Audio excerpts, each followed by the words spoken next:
सत्संगत्वे निस्संगत्वं निस्संगत्वे निर्मोहत्वं निर्मोहत्वे निश्चलतत्वं निश्चलतत्वे जीवन्मुक्तिः पुनरपि जननं पुनरपि मरणं पुनरपि जननी जठरे शयनम् इह संसारे बहुदुस्तारे कृपया पारे पाहि मुरा।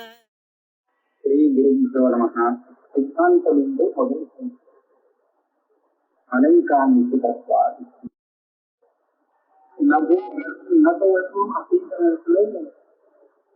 அந்த சார்வார்த்த மதத்திலிருந்து ஆரம்பித்து அப்ப எல்லா வாதிகள் சொல்லக்கூடிய ஆத்மஸ்வரூபம் வாஸ்தவத்துல நான் இல்லை அப்படின்னு ஒரு பிரதிஜை பண்ணினார்.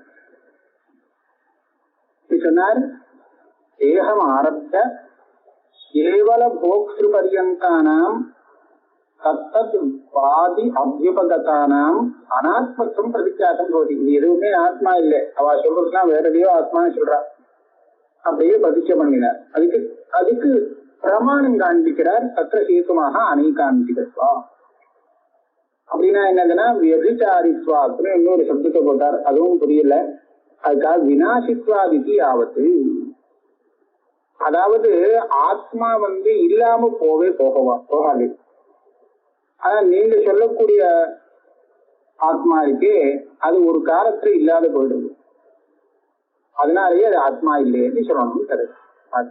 ஏதோ ஒரு காலத்துல ஒரு அவஸ்தையில ஒண்ணு இல்லாத போயிடுச்சு அப்படின்னு சொன்னா அப்ப அது அந்த பதார்த்தத்தை நாம அனித்தியம்னு சொல்லுவோம். ஆத்மா அனித்தியமாக இருக்கவே முடியாது, நித்தியமாகத்தான் இருந்தாகணும். ஏன்னு மேல சொல்லுவார். அப்ப நித்தியமாக இருக்குன்னு சொன்னா அது இல்லாம போகாது. எது இல்லாம போறதோ அது ஆத்மா ஆகாது அப்படின்னு இங்க உள்ள யுக்தி. வினாசித்வாத் அது ஒரு சமயம் இல்லாத போறது அப்படிங்கிறதால வினாசின்னு சொன்னோம். சரி, ஆத்மா ஆத்மாவும் ஒரு வினாசியாவே இருந்துட்டு போட்டுமே. சட்டம் பட்டா எதை பார்த்தாலும் எல்லாமே வினாசியா இருக்கு. ஒரு இடத்துல இருக்கு, ஒரு இடத்துல இல்லை. ஒரு காலத்துல இருக்கு, ஒரு காலத்துல இல்லை. அப்ப ஆத்மாவில ஒரு காலத்துல இருக்கு, ஒரு காலத்துல இல்லை, ஒரு சமயத்துல இருக்கு, இல்லை அப்படி சொல்லாமே. சொன்னா முடியாதுன்னு. ஆத்மனஹ தேச காலா பரிச்சின்னத்வாத். ஒரு தேசத்தினாலையும் காலத்தினாலையும் பரிச்சின்னமாக ஆத்மா ஆகாது. தேசகால பரிச்சேதம்னு சொன்னா இந்த தேசத்துல இருக்கு, அந்த தேசத்துல இல்லை, இந்த காலத்துல இருக்கு, அந்த காலத்துல இல்லை அப்படின்னு சொன்னா இந்த மாதிரி சொல்லப்படும் வஸ்து எல்லாமே தேசகால பரிச்சின்னம். ஆனா ஆத்மா அப்படி இல்லை, இது நித்தியம். தேசகால பரிச்சின்னமா இருக்கக்கூடிய வஸ்து ஆத்மா ஆகாதுங்கிறத சொல்றார். தத் பரிச்சின்னானாம் கடாதிபதி அனாத்மா. எந்த வஸ்து ஒரு தேசத்துல ஒரு காலத்துல மாத்திரம் இருக்கோ அந்த வஸ்து எல்லாம் ஆத்மா இல்லை. ஏன்? தேசகால பரிச்சின்னமா இருக்கிறதுனாலயே. இது இந்த லட்சணமே போறோம் அதுக்கு, அது ஆத்மா இல்லைன்னு தெரிஞ்சுக்கிறதுக்கு. அதனால கடாதிபதி அனாத்மத்வா. கடஞ்சப்படி ஆத்மா ஆகாதோ, யாருக்குமே அது ஆத்மா ஆகாது. அதே மாதிரி தேசகால பரிச்சின்னமான வஸ்து ஆத்மா ஆக முடியாது. ஒரு கேள்வி, ஆத்மா தேசகால அபரிச்சின்னம் என்னவா எப்படி சொல்ல முடியும்? அது கூட மற்ற வஸ்து மாதிரி ஒரு காலத்துல இருக்கு, ஒரு காலத்துல இல்லைன்னு ஆகலாம் போல இருக்கு. முடியாது. அது எந்த அபாவத்துக்கும் பிரதியோகி ஆகாது. அதாவது ஆத்மாவுக்கு அபாவமே இருக்க முடியாதுன்னு சொல்லப்பட. அப்ப அபாவமே இருக்க முடியாதுன்னு சொன்னா அபாவத்தை 4 விதமா தாழ்த்தால் சொல்லுது. ராஜபாவம், பிரசங்காபாவம், அந்யோன்யாபாவம், அத்தியந்தாபாவம். அத்தியந்தாபாவம் அந்யோன்யாபாவம்னு சொல்லணும். இந்த எந்த அபாவமும் ஆத்மாவுக்கு கிடையாதுன்னு சொல்லணும். அதுக்காக சொல்றார், ராஜபாவயோஷ்ட ரஹீதும சத்யத்வாதி. ஆத்மாவுடைய துன்பம் அல்லது ஆத்மாவுடைய பிராகபாவம் அப்படிங்கறத கிரகிக்கவே முடியாது. அதாவது தெரிஞ்சுக்கவே முடியாது. எது தெரியறதோ அதைத்தானே நம்ம இருக்குன்னு வச்சுக்கோம் இல்லையா? அப்ப இந்த ஆத்மாவுக்கு பிராகபாவம் உண்டா, துவம்சம் உண்டா அப்படின்னு கேட்டா அந்த துவம்சமோ பிராகபாவமோ நமக்கு தெரியல. ஏன் தெரியலைன்னா தெரிய முடியாது. கிரகீதம் அசக்தியத்வா. அதுல ஒரு சின்ன ஒரு யுக்தியை நாம பார்க்கலாம். ஆத்மா பிறக்கிறதுக்கு முன்னாடி அந்த ஆத்மாவுடைய பிராகபாவம் இருந்தா இருக்கணும். ஆத்மாவுடைய பிராகபாவத்தை எப்ப கிரகிக்கிறது? அது இருக்கும்போது தானே கிரகிக்கணும். அது இருக்குன்னா எப்ப இருக்கும்? ஆத்மா உண்டாகிறதுக்கு முன்னாடி, ஆத்மோத்பத்திக்கு முன்னாடி உள்ள ஆத்மாவுடைய அபாவம் ஆத்ம பிராகபாவம் அப்படின்னு சொல்றோம். அப்ப ஆத்மாவும் இருக்கிற காலத்துல ஆத்மா இல்லைன்னு அந்த பிராகபாவத்தை தெரிஞ்சுக்கிறது யாரு? இந்த மாதிரி ஆத்மாவுடைய பிராகபாவம் அப்படின்னு தெரிஞ்சுக்கக்கூடியது யாரு? தன்னுடைய பிராகபாவத்தை தான் பார்க்க முடியாது. ஒரு சமயம் இந்த பிராகபாவமும் கிடையாது. பிராகபாவம் இருந்ததுன்னு வச்சுக்கோ, சும்மா வச்சுட்டு பேச்சு இருந்தாலும் அதை தன்னால பார்க்க முடியாது. ஏன்னா அந்த சமயத்துல தான் இல்லை. இதே யுக்திதான் சொந்தம். இந்த ஆத்மாவுக்கு விநாசம் வருதுங்கிறதையும் ஆத்மாவால பார்க்க முடியாது. ஏன்னா அந்த விநாசம் எப்ப வரும்? ஆத்மாவுக்கு ஒரு சமயம் விநாசம் வந்தால் அந்த காலத்துல ஆத்மா இருக்காது. அப்படிதான லோகத்துல பாக்குறோம். கடத்துக்கு விநாசம் வரும் காலத்திலே எந்த கடத்துக்கு விநாசம் வந்து இருக்கோ அந்த கிடம் இருக்குமா? அந்த விநாசத்தோட சேர்ந்து இருக்காது. அதே மாதிரி ஆத்மாவுக்கு விநாசம் வந்தால் அந்த விநாச காலத்துல ஆத்மா இருக்க முடியாது. ஆத்மா இருக்காதுன்னா அந்த விநாசத்தை யாரு தெரிஞ்சுப்பா? அது தெரிஞ்சுக்கிறதுக்கு ஆள் இல்லை. அதனால இப்ப இந்த யுக்தியை வச்சு பார்த்தோம்னா ஆத்மா தன்னுடைய பிராகபாவம் தன்னுடைய துவம்சம் இது ரெண்டையும் கிரகிக்க முடியாது. அப்படி கிரகிச்சதுன்னா அந்த பிராகபாவ காலத்திலையும் தானே இருக்குன்னு சொல்லணும், துவம்ச காலத்திலையும் அந்த ஆத்மா இருக்குன்னு சொல்லணும். அப்போ பிராகபாவம் துவம்சம்னு சும்மா சொல்றதுக்கு வந்ததை தவிர்த்து வாஸ்தவம் இல்லை. அது சும்மா யாரும் கல்பனை பண்ணி சொல்லப்பட்டது சொல்ல முடியா? அனாத்மனாம் ஜடத்வாத்.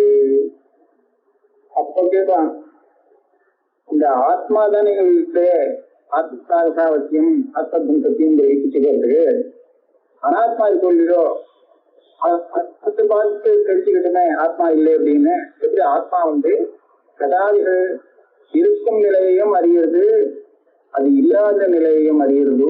அதே மாதிரி அந்த ஜடம் கூட ஆத்மா வரத்துக்கு முன்னாடி உள்ள நிலையை அறியட்டும். ஆத்மா போய் விநாசமான அந்த விநாசத்தையும் அறியட்டுமே. அது அப்ப சொன்னா அதுக்கு தெரிஞ்சுக்கிற சக்தி கிடையாது. ஆனா ஆத்மனாம் ஜடத்வாத். ஜடம் அதுக்கு தெரியாது. ஆத்மத்வாபாவாத். ஆத்மத்வான் பாவா. யாரு பார்க்கிறானோ சாட்சியா இருக்காங்க சொன்னா அவன் ஆத்மா இல்லை. வார்த்தம் தான். தனக்கு ஆத்மான்னு சொல்லி அவன் காட்டிலும் வேறான ஒண்ணு இதுதான் என்னுடைய ஆத்மான்னு சொல்ல முடியும் சொன்னா கவனம் புரியாது. அந்த காட்டிலும் வேறானது தனக்கு ஆத்மான்னு சொல்லிட்டு தப்பு வராது. ஆத்மான்னு கேள்வி அப்போ கேள்வி வருது. ஆத்மத்துவ அபாவாத்மம் சொல்லி அப்போ ஒரே ஒரு ஆத்மா தான் இந்த உலகத்துல இருக்க முடியும். ஏன்னா ரெண்டு ஆத்மா வந்ததுன்னா ஒரு ஆத்மாவை பிரசப்தத்தாக வாழ்ந்திருந்தோமானால் அதை காட்டிலும் வேறானதாக அந்த ஆத்மா ஆயிடும். அப்ப சொர்ணமா இருக்கிறது ஆத்மா ஆகாதுன்னு சொன்னா அந்த ஆத்மா இல்லை. அதே மாதிரி அதை ஆத்மா வச்சுட்டு பார்த்தா இது ஆத்மா இல்லைன்னு ஆயிடும். அதனால இப்ப என்ன சொல்ல வேண்டியிருக்கும்? ஆத்மாங்கிறது ஒண்ணுதான். ஒண்ணுன்னு சொன்னா இப்ப எல்லா சரீரத்திலும் அந்த ஒரு ஆத்மா தான் ஔபாதிக பேதத்தை வச்சு விவசாய பண்ணலாம். ஆத்மனஹ ஏகத்வேபி சுக துக்காதி ஆசிரயானாம் அந்தఃகரணானாம் பேதாபியுபகமாத். இந்த தேவதத்தன் எட்டிதத்தன் அவன் இவன் எல்லா இடத்துலயும் ஒரே ஆத்மான்னு சொன்னாலும் ஆத்மா ஒன்னா இருக்கலாம், ஆனா ஒவ்வொருத்தருக்கும் இருக்கக்கூடிய அந்தஸ்கரணம் தனித்தனியாக இருக்கு. பிரதி சரீரம் அந்தஸ்கரணம் பின்னமாக இருக்கிறது. அதனால என்ன, வியவஸ்தோபத்தே அப்படின்னா என்னன்னா, இந்த சரீரத்திலே இந்த அந்தஸ்கரணத்துல என்ன சுக துக்காதிகள் ஏற்பட்டதோ அது இன்னொரு சரீரத்துல அனுபவிக்கப்பட மாட்டாது. ஏன்னா இங்க இருக்கிற இந்த அந்தஸ்கரணம் வேற, அந்த அந்தஸ்கரணம் வேற. இந்த அந்தஸ்கரணத்துல வந்தது அந்த அந்தஸ்கரணத்துல தெரியாது. இந்த சுகம் துக்கம் இதெல்லாம் ஆத்மாவுடைய தர்மமாக இருந்து அந்த ஆத்மாவும் எல்லா சரீரத்திலும் ஒன்னாக இருக்குமானால் அப்ப நீங்க சொன்ன தோஷம் வந்துடும். ஒருத்தருக்கு வந்தா எல்லா இடத்துலயும் எல்லாருக்கும் தெரிய ஆரம்பிச்சிடும். ஆனா அப்படி இல்லை. இந்த சுகதுக்காதிகள் எல்லாமே அந்தஸ்கரணத்துடைய தர்மம்னு ஸ்ருதியை வச்சு தீர்மானமாக இருக்கு. அதுவோ ஒவ்வொரு சரீரத்திலும் தனித்தனியா இருக்கு. அதனால ஒரு சரீரத்துல வரக்கூடிய காமசங்கல்ப விசிகிச்சா ஸ்ரத்தா இத்தியாதிகள் எதுவுமே இன்னொரு சரீரத்துல தெரியாது. அதனால விவசாயப்படலாம். இவன் சுகி இவன் துக்கி இத்தியாதி விவசாயிகளுக்கு ஒரு இடைஞ்சலும் இல்லை. ஸ்வேனைவ ஸ்வாபாவ கிரகணே விரோதாத். அப்ப இப்ப என்னாச்சு, இந்த ஆத்மா இல்லே, ஆத்மாவுடைய பிராகபாவம் ஆத்மாவுடைய துவம்சத்தை தெரிஞ்சுக்கிறது யாருன்னு கேட்டா ஆத்மா தான் தெரிஞ்சுட்டாங்கன்னா அனாத்மா தெரிஞ்சுக்க முடியாதுன்னு இப்ப சொன்னார். அப்ப தானே தெரிஞ்சுக்கிட்டமே அப்படின்னு கேட்டா அதுதான் விரோதம் வருது. சேனீவ ஸ்வாபாவ கிரகணே விரோதாத். தானே தன்னுடைய அபாவத்தை ஆத்மா தெரிஞ்சுக்கிட்டமே அப்படின்னு சொன்னா அது தெரிஞ்சுக்க முடியாது. மற்ற இடவனாலும் தெரிஞ்சுக்கலாம், ஆனா தன்னுடைய தான் இல்லைங்கிறத தன்னால தெரிஞ்சுக்க முடியாது. அதுல விரோதம் இருக்கு.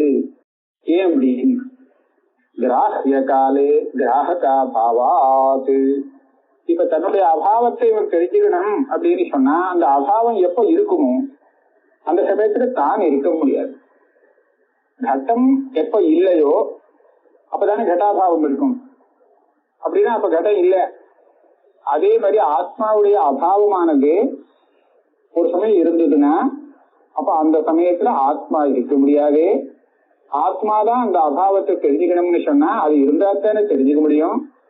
அதனால ஆத்மாவுடைய அபாவம் கிராஹ்யம் சொன்னால் அது இருக்கும்போது கிராகமான ஆத்மா இல்லை. அதனால அதை கிரகிக்கிறதுக்கு ஆள் இல்லை, அது கிரகிக்கவே முடியாது. கிராகசத்வே கிராஹ்யாபாவா. இதை தெரிஞ்சுக்கக்கூடிய ஆத்மா அந்த சமயத்துல இருக்குன்னு சொல்லுவானால் அப்ப அதனுடைய அபாவம் இருக்க முடியாது. ஆக இது ரெண்டும் பரஸ்பர விருத்தமா இருக்கிறதுனால அபாவம் இருக்குதா அதை தெரிஞ்சுக்கிறதுக்கு ஆத்மா இல்லை, ஆத்மா இருந்ததுன்னா அதனுடைய அபாவம் இல்லை. ஆக தானே தன்னுடைய அபாவத்தை கிரகிக்கிறதுன்னு எந்த காலத்துல எப்படி முடியவே முடியாது. கிருதஹானி அகிருதாபியாகம பிரசங்காச்ச.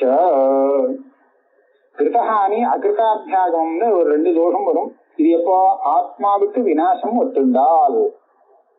ஆத்மா ஒரு காலத்துல இருக்கு அப்புறம் ஒரு காலத்துல இல்லாத போயிடுறது அப்படின்னு சொன்னால் இந்த தோஷம் வரும். கிருதஹானினா என்ன, இவன் சில கர்மாவை பண்ணி வச்சிருக்கான், அந்த கர்மாவுக்கு இன்னும் பலம் வரல, அதுக்குள்ள அது அடுத்த ஜென்மாவில வரணும்னு காத்துட்டு இருக்கு, சஞ்சிதமாக இருந்துட்டு ஏதன் மத்தியில அடுத்த ஜென்மா வரத்துக்கு முன்னாடி இவருடைய ஆத்மா செத்து போயிடுச்சு, அதாவது அழிஞ்சு போயிடுச்சுன்னு வச்சுங்கோ. எப்ப வேணாலும் அழியலாம் இல்லையா, வினாசியா இருக்கக்கூடிய பதார்த்தம் போயிடுச்சு. அப்படின்னா இப்ப அந்த அவன் பண்ணின கர்மாவுடைய பலம் என்ன ஆகும், புரிஞ்சது, அவ்வளவுதான். கிருதஹானி, செஞ்ச கர்மாவுக்கு பலம் இல்லாமல் போகும். அது நல்லதோ கெட்டதோ எப்படி வேணாலும் எழுதிட்டு போலாம். அதே சமயத்துல அகிருதாபியாகம பிரசங்கா, புதுசா ஒரு ஆத்மா பிறந்ததுன்னு வச்சுருந்தோம். ஏன்னா விநாசம் ஆத்மாவுக்கு உண்டுன்னு சொன்னா உற்பத்தியும் உண்டுன்னு சொல்லணும். அப்ப எப்படி ஒரு கடங்கிறது புதுசா உற்பத்தி ஆறுதோ அதுக்கப்புறம் பழசானவங்க அது உடஞ்சு போய் விநாசம் ஆயிடுறதோ அதே மாதிரி கடம் வேண்டாம், சரீரத்தையே பாத்துக்கிறாங்க. புதுசா சரீரம் உற்பத்தி ஆறுது அப்புறம் விநாசத்தை அடைஞ்சு விடுறது. அதே மாதிரி அந்த ஆத்மா கூட புதுசா உற்பத்தி ஆயிட்டு கொஞ்ச நாள் இருந்துட்டு அப்புறம் அழிஞ்சு போயிடுறது அப்படின்னு சொல்ற பட்சத்துல அது இருக்கும்போது செஞ்ச கர்மாவுக்கு பலம் இல்லாமல் போகிறதுக்கு சான்ஸ் இருக்கு. ஏன்னா அதுவே அழிஞ்சு போயிடுச்சுன்னா எப்படி பலம் வரும். அதே சமயத்துல புதுசா உற்பத்தி ஆகுதுன்னு சொல்ல வேண்டிய ஆத்மா இருக்கு, அது எப்படி உற்பத்தி ஆச்சு, உற்பத்தி ஆகிறதுக்கு ஒரு கர்மா வேணுமே, அதனுடைய கர்ம பலத்தை அனுபவிக்கிறதுக்காகத்தான் இது உற்பத்தி ஆகுது. உற்பத்தி ஆனதுக்கு அப்புறம் அந்த ஆத்மா ஏதாவது ஒரு போகத்தை அனுபவிச்சாகணும். போகத்தை அனுபவிக்கணும்னு சொன்னா இந்த போகத்தை அனுபவிக்கிறதுக்கு வேண்டிய அதிர்ஷ்டம், கர்மா, புண்ணியமோ பாப்பமோ அவனிடத்துல எங்கேருந்து வரும்? இதுதான் இப்பதான் பிறந்திருக்கிற ஆத்மா. இது முன்னாடி இருந்து ஒன்றும் பண்ணல. அப்படி இருக்கிற சந்தர்ப்பத்துல செய்யாத ஒரு கர்மாவுடைய போகத்தை, பலபோகத்தை இதை அனுபவிக்கும்படியாக ஏற்பட்டு போகும். இதுதான் அகிருத அபியாகமஹா. தான் செய்யாத ஒரு கர்மாவுக்கு பலபோகம் வந்து சேர்றது, இதுதான் அகிருத அபியாகமஹா. செஞ்ச கர்மாவுக்கு பலன் கிடைக்கணும் நியாயமா, அது கிடைக்காம போறதுங்கிறது கிருத ஹானிகின்னு பேர். இந்த ரெண்டு தோஷமும் வரும் ஆத்மாவை அனித்தியம்னு ஒத்துக்கிற பட்சத்துல. ஆக சாஸ்திரத்துக்கு விரோதம் இதெல்லாம். இப்படி ஆனத்தினாலே நசத்தியம்ச பிராகபாவம், இந்த ஆத்மாவுக்கு துவம்சமும் பிராகபாவமும் கிடையாது. இதை தீர்மானமா வச்சுக்கணும். சத்ரூபஸ்ய ஆத்மனஹ சர்வத்திர அனுகமாச்ச ந அத்தியந்த பாவ சம்பவஹ. ஆத்மாங்கிறது இருக்கக்கூடிய வஸ்து தானே, சத்ரூபம் தானே. அது எங்க இருக்குன்னு கேட்டா எல்லாருக்கும் இருக்கு. அது இல்லாத இடம் இல்லை, வியாபகமா இருக்கு. அப்படின்னா அது எங்க இல்ல, எங்க இல்லைன்னு சொல்றது அதான் இல்லை, இல்லைங்கிறத இல்லை. அதனால என்னாச்சு, அச்சிந்தாபாவம் கிடையாது ஆத்மாவுக்கு. கதம் இங்க இருக்கு, ஆனா அங்க பார்த்தா அங்க இது இல்லை. இப்ப இங்க இருக்குன்னா அங்க இல்லை. எங்க இல்லைன்னு சொல்றோமோ அந்த இடத்துல இந்த கடத்துக்கு அச்சிந்தாபாவம்னு சொல்லணும். அதே மாதிரி ஆத்மா எந்த இடத்துல இல்லாம போகுமோ அங்க இந்த ஆத்மாவுக்கு அச்சிந்தாபாவம் இருக்கு சொல்லணும். ஆனா இது எங்க இல்ல, எல்லா இடத்துலயும் இருக்கு. எல்லா இடத்துலயும் இருக்கிறதுனால இல்லைங்கிறது இங்க கிடையாது. அதனால இதுக்கு அச்சிந்தாபாவமும் கிடையாது. சரி, அந்யோன்யாபாவம் சொல்லலாமே. அந்யோன்யாபாவம் சொல்லலாம்னா பேதம். இதுவும் இருக்கு அதுவும் இருக்கு. ஆனா இது அது இல்லை, அது இது இல்லை. இது அது ஆகாது, அது இது ஆகாது. அது வேற, இது வேற. அப்ப ஆத்மா வேற, அனாத்மா வேற அப்படின்னு சொன்னோம்னா அந்த பேதம் சொல்லலாம். நம்ம வந்து 4 விதமான அபாவத்துக்கு பிரதியோகி இல்லைன்னு ஆத்மாவில ஆரம்பிச்சோம். அதுல 3 விதமான அபாவம், பிரசம்சாபாவம், பிராகுபாவம், அத்தியந்தாபாவத்துக்கு பிரதியோகி இல்லை இந்த ஆத்மா. சரிதான். ஆனா அந்யோன்ய அபாவத்துக்கு பிரதியோகின்னு சொல்லாமல் இருக்கே அப்படின்னு கேள்வி. அதுக்கு சொல்றார், அந்யோன்யாபாவத்துக்கு பிரதியோகிட அனாத்மாவை காண்பித்து இந்த அனாத்மா வேறு ஆத்மா வேறு அப்படின்னு தானே அந்த பேதத்தை காண்பிக்கணும். அந்த அனாத்மாவுக்கு தான் துவைத்தம்னு பேரு. அதான் சொல்றார், துவைதஸ்ய மித்யாத்வேன அதிஷ்டான சத் தாதாத்மியாபன்னதையைவ சித்தத்வாத். ஒரு சாதாரண நியமம் என்னன்னா, எது பொய்யானதோ அந்த பொய்யானது ஒரு சத்தியத்தோடு தாதாத்மியாபன்னமாகத்தான் இருக்கும் தெரியும். சுக்தி ரஜதவர். இந்த சுக்தியை நாம வெள்ளிய பார்க்கிறோம், ஏமாந்து பார்க்கும்போது என்ன தெரியுது? வெள்ளி தெரியுது. எதுல தெரியுது? சுக்தியில தெரியுது.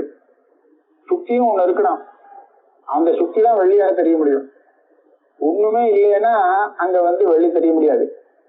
அப்ப என்னாச்சு, எது மித்யாபூதமாக இருந்துட்டு தெரிகிறதோ அது எதுல தெரிகிறதோ அந்த ஒரு சத்தான வஸ்துவோடு தாதாத்மியாபன்னமாகத்தான் தெரியும்னு ஒரு நியமம். எங்க ரஜ சொற்பம் எதை பார்த்தாலும் இப்படிதான். ஒரு நெஜ வஸ்து இருக்கணும், அந்த நெஜ வஸ்து ஒரு பொய்யான வஸ்து ரூபத்துல நமக்கு தெரியணும். அப்ப அந்த பொய்யான வஸ்து நிஜமான வஸ்துவை ஆசிரியக்கிறது. எப்படி ஆசிரியக்கிறது? தாதாத்மியனா, அதாவது அந்த சத்வஸ்துவோடு தாதாத்மியாபன்னமாகத்தான் பொய்யான வஸ்து தெரியும். இல்லாட்டா பொய்யான வஸ்து தெரியாது. இது மித்யாபூதமான சகலத்துக்கும் இந்த நியமம். இங்க அனாத்மான்னு சொல்லக்கூடிய அந்த துவைத்தம் இருக்கே, அது மித்யா. மித்யான்னு பல பிரமாணங்கள்னால அது சாதிக்கப்பட்டிருக்கு. அப்படியானா இந்த துவைத்தமானது ஒரு சத்துலதான் அத்தியாசம் பண்ணப்பட்டதாக இருக்கணும், சத்தோடு தாதாத்மியம் கொண்டதாக இருக்கணும். அந்த சத்து என்னது? அனாத்மா பூரதான துவைத்தம். அந்த துவைத்தம் பூர மித்யான்னு சொன்னா என்கிட்ட பாக்கி இருக்கிற சத்து ஒன்னே ஒண்ணு சத்து, அதுதான் ஆத்மா. அப்ப இந்த ஆத்மாவில தாதாத்மியாபன்னமாகத்தான் அந்த துவைத்தம்ங்கிறது சித்தமாகும், தனியா சித்தமாக எழுத்தா போல இருக்கக்கூடிய அந்த இதம்னு சுக்தி இருக்கே, அந்த சுக்தி தாதாத்மியாபன்னமாகத்தான் ரஜதம் வருதாகணும். அதாவது இந்த சுக்தியை காட்டிலும் தனியா பிரிச்சு இது சுக்தி இது ரஜதம்னு பிரிச்சு காண்பிக்கும்படியா இருக்காது ரஜதம் இல்லையா. அப்ப அந்த சுக்தி தாதாத்மியமாகத்தான் அது இருந்தாகணும், வேற வழி இல்லை. அதே மாதிரி இந்த துவைதம் பூரா மிச்சையா இருக்குமானா அது ஒரு சத்தியத்தோடு தாதாத்மியாபன்னமா இருக்கணுமோ இல்லையோ, அந்த சத்தியம் என்னவா இருக்கும், ஆத்மாவா தான் இருக்கணும். அப்ப என்னாச்சு, இந்த ஆத்மாவோடு தாதாத்மியாபன்னமாகத்தான் எல்லா துவைத்தமும் இருக்கு, ஒண்ணு கூட இதை விட்டுட்டு தனியா இல்லை. அப்படி இருக்கும்போது இது வேற அது வேறன்னு பிரிச்சு பேதத்தை காண்பிக்க முடியுமோ ஆத்மாவுக்கும் அனாத்மாவுக்கும்? நாம ஏதோ காண்பிக்கிறோம் ஆத்மா அனாத்மான்னு, அதெல்லாம் ஔபாதிகமா வேதத்தை வச்சு சொல்றோம். நிஜமான ஆத்மாவுல அனாத்மா அத்தியதிக்கப்பட்டு இருக்கிறதுனாலே அதுக்கு பேதமும் வராது, எல்லாமே இதோடு தாதாத்மியாபன்னமாக இருந்துருக்கு. துவைதஸ்ய மித்யாத்வேன அதிஷ்டான சத்தாதாத்மியாபன்னதையா ஏவ சித்தத்வாது. பார்க்க முடியல, சுக்தி ரஜதாதிபத்து அத்தியஸ்தஸ்ய அதிஷ்டான தாதாத்மிய அபாவான் உபபத்தே. அத்தியஸ்தம் தான் இருக்கும்போது அதிஷ்டானத்தோடு தாதாத்மியம் இல்லாமல் இருக்கவே இருக்காது. சுக்தியில அத்தியாசம் செய்யப்பட்ட ரஜதமானது சுக்தியோடு தாதாத்மியம் கொண்டதாகவே இருக்கிற பரியந்தம் இருக்கும். அப்புறம் பாகம் அது காணாம போயிடுச்சா போட்டோம், அதை பத்தி கவலை இல்லை. ஆனா அது இருக்கிறது தெரிகிற பரியந்தம் அந்த சுக்தியோடு சேர்ந்துதான் தெரியாகணுமே தவிர சுக்தியை தனியா பிரிச்சு எடுத்துட்டு இந்த ரஜதத்தை தனியா பிரிச்சு இதோ இதான் நீங்க அத்தியாசம் பண்ண ரஜதம் பொய் ரஜதம்னு காண்பிக்க முடியாது, இந்த சுக்தியை தான் சேர்த்து காமிச்சா. அப்ப அதே மாதிரி அதிஷ்டானத்தோடு தாதாத்மியாபன்னமாகத்தான் அது இருக்கிற பரியந்தம் இருக்கும் அப்படின்னு ஆனதுனாலே அப்ப என்னாச்சு, அதை வச்சு அது வேற இது வேறன்னு ஒரு அந்யோன்யாபாவ பிரதியோகித்துவத்தையும் ஆத்மாவுக்கு காண்பிக்கிறதுக்கு வழி இல்லாம போறது. ஏன்னா ஆத்மா ந அபாவ பிரதியோகி, 4 விதமான அபாவத்துக்கும் அது சம்பந்தம் இல்லாத பொழுது ஆத்மா. அதனால அபாவ பிரதியோகி இல்லை, ஆத்மாவுக்கு எந்த அபாவமும் கிடையாது. ஆனா இதுக்கு விபரீதமாக அபாவ பிரதியோகினச்ச தேகேந்திரியாதயா, இந்த தேகத்திலேருந்து ஆரம்பிச்சு ஒவ்வொரு வாதியும் ஆத்மா ஆத்மான்னு சொன்னாங்க, எல்லாமே ஒரு கட்டத்துல இல்லைன்னு ஆயிடுறது, அபாவத்துக்கு பிரதியோகி ஆயிடுறது. ஆகையாலே நாமி ந ஆத்மான, இந்த தேகாதிகள் எதுவுமே ஆத்மா இல்லை. ஏன்னு கேட்டா அது ஒரு காலத்துல இல்லாம போறது, அதுக்கு அபாவம் உண்டு, அதனால அது ஆத்மா இல்லை. அப்ப என்ன பண்ணணும், இந்த தேகாதிகள்லாம் அப்ப எப்படி இருக்குன்னு தெரியுதுன்னு கேட்டா, கிந்து ஸ்வப்பிரகாச போத ரூபே ஆத்மனி அத்வைதேபி அநாதி அனிர்வச்சனீய அவித்யா கல்பிதாக அனிர்வச்சனீயா ஏவ இது சித்தாந்த ரகசியம். இப்ப இந்த தேகத்திலிருந்து ஆரம்பிச்சு ஒவ்வொரு வாதியும் சொல்லக்கூடிய இந்த ஆத்மஸ்வரூபம் இருக்கே, அது எல்லாமே எப்படி இருக்கு, எப்படி அது வாஸ்தவம் இல்லைன்னு சொன்னா அது எப்படி எங்க தெரியுதுன்னு கேட்டா, நமக்கு ஆத்மஸ்வரூபம் ஸ்வப்பிரகாச போதஸ்வரூபம், போதம்னா சைத்தன்யம், அந்த சைத்தன்யமும் ஸ்வப்பிரகாசம் தானே பிரகாசிக்கக்கூடியது, இன்னொன்னு அபேட்சிக்கிறது இல்லை, அப்பேற்பட்டதுதான் ஆத்மா. அந்த ஆத்மஸ்வரூபம் அத்வைதம், அத்வைதம்னா ஒரே ஒரு ஆத்மா தான் இருக்கு. அப்பேற்பட்ட அந்த ஆத்மாவிலே இந்த துவைத்தமானது அநாதி அனிர்வச்சனீய அவித்யா கல்பிதாக, அநாதியாகவும் அனிர்வச்சனீயமாகவும், அதாவது சத்து அசத்து சதசத்து இந்த 3 விபாகத்திலே சேர்க்க முடியாதது அனிர்வச்சனீயம் சொல்லப்படுறது. சத் அப்படின்னு சொன்னா என்னது, ஆத்மா சத்து, சத்தியம்னு அர்த்தம். அசத்துன்னு சொன்னா இல்லவே இல்லாதது, சசவிஷானம் நரவிஷானம் அப்படின்னு சொல்லலாம், இதெல்லாம் அசத்து. 2 சேர்த்தாக்க சதசத்துன்னு ஒண்ணு கிடைக்கும், அப்படி ஒண்ணும் வஸ்துவே இருக்க முடியாது. 4வது சத்தும் இல்லை அசத்தும் இல்லை அப்படின்னு சொல்றதுக்கு இதுதான் அனிர்வச்சனீயம் சொல்றோம். சத்து அசத்து சதசத்து இதுல சேராதது எதுவோ அது சதசத் விலக்ஷணம். இதுக்கு அனிர்வச்சனீயம்னு இன்னொரு பேரு. அனாதியாகவும் அனிர்வச்சனீயமாகவும் இருப்பது அவித்யா. அவித்யங்கிறதுக்கு விசேஷனம் இது. அப்பேற்பட்ட அவித்யாலே கல்பிக்கப்பட்டதுதான் இது தேகேந்திரியாதயா. ஆத்மாவுக்கும் தேகேந்திரியாதைகளும் நிஜமான சம்பந்தம் ஒண்ணும் கிடையாது. இந்த இப்பேற்பட்ட ஒரு அவித்யாலே கல்பிக்கப்பட்டது. அதனால அது எல்லாமே அனிர்வச்சனீயா ஏவ இது சித்தாந்த ரகசியம், வேதாந்த சித்தாந்தம் இது. அதனால அந்த ஆத்மஸ்வரூபம் ஒன்ன தவிர்த்து பாக்கி எதுவுமே வாஸ்தவம் கிடையாது. இப்ப இங்க ஒரு ரகசியம்னு சொல்லி ஆத்மஸ்வரூபத்துல அனாத்மாவுக்கு அத்தியாசம் இருக்குது அப்படின்னு சொல்லிவிட்டாரா, அப்படின்னா இதுக்கு மேல ஒரு கேள்வி வந்துடும். நானும் போதரூபா ஆத்மா இது தவ அபியுபகமா. ஆத்மாங்கிறது ஞானஸ்வரூபம் அப்படின்னு நீ ஒத்துருக்கே. இப்பதான் சொன்னேன், அதாவது சொப்பிரகாச போதே ரூபே ஆத்மனி அப்படின்னு. அப்படியானால் அது தப்புன்னு நான் சொல்ல வரேன். ஏன்னா சுஷுப்தௌச்ச போதாபாவாத், ஆத்மா நல்ல சுஷுப்தியில இருக்கும்போது அதுக்கு ஞானமே இல்லை. ஞானமே இல்லைங்கிறத எப்படி நீங்க சொல்ல முடியும்னு கேட்டா, அவனே எதிர்த்து பண்ணி சொல்லிவிடுறான். காடம் மூடோகமாசம் நகிஞ்சித வேதிஷம். நல்லா தூங்கிட்டும் எந்திரவன் ஒண்ணுமே தெரியலே அப்படி தூங்கினீங்கிறான். ஒன்னும் தெரியலேன்னு சொன்னா அவனுக்கு போதம் இல்லையோனோ, இல்லைங்கிறத தானே அவன் தெரிவிக்கிறான். ஒண்ணுமே தெரியலேன்னு ஞானம் இல்லைங்கிற ஒரு நிலையை அவன் சொல்றான். இப்போ ரொம்ப தூங்கிட்டேன், காடம் தூங்கிட்டேன், காடமாக தூங்கிட்டேன்னு ஒண்ணுமே தெரியல அப்படின்னு அவன் மூச்சுட்டு அப்புறம் சொல்றான். அதுவே பிரமாணம். அவனுக்கு சுசுப்தி காலத்துல போதமே இல்லைங்கிறது. அப்ப இப்ப என்ன ஆச்சு, இவ்வளவு தூரம் சொன்னது எல்லாமே பெஸ்டா இருக்கு. எப்படின்னு கேட்டா, இந்த சைத்தன்ய ஸ்வரூபம் தானே ஆத்மா.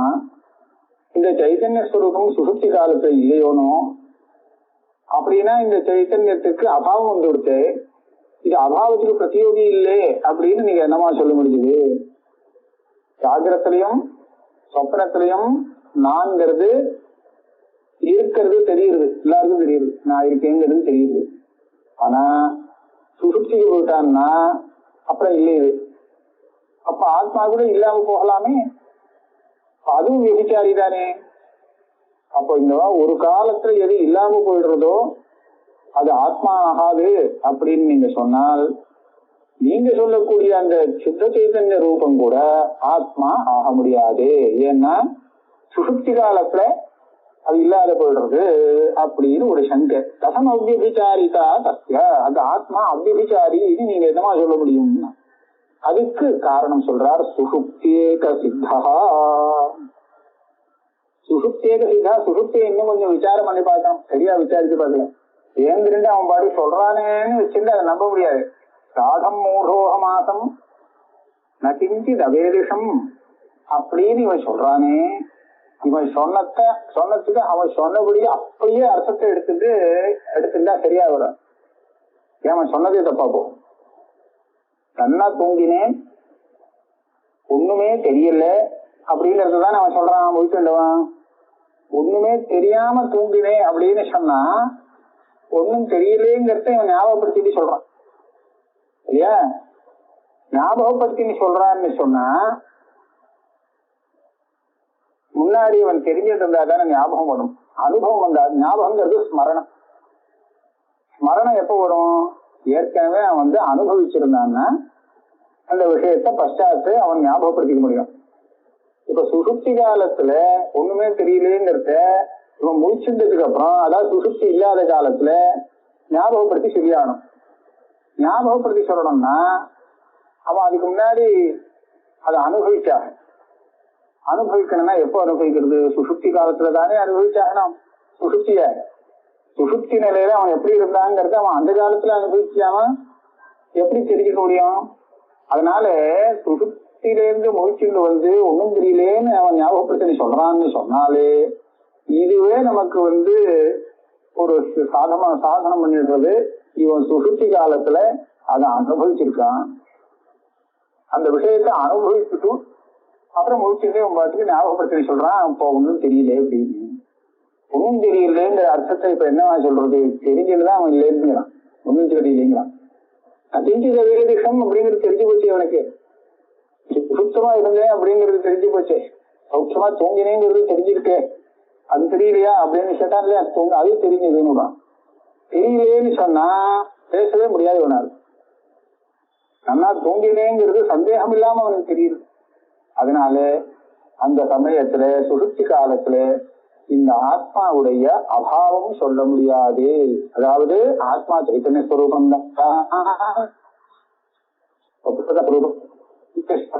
சைத்தன்யமானது சுசுப்தி காலத்திலும் பிரகாசித்தேதான் இருக்கே தவிர அது இல்லாம போச்சுன்னு சொல்றதுக்கு வழி இல்லை அப்படின்னு சொல்றதுக்காக சுசுப்தேக சித்தா அப்படின்னு போட்டான்.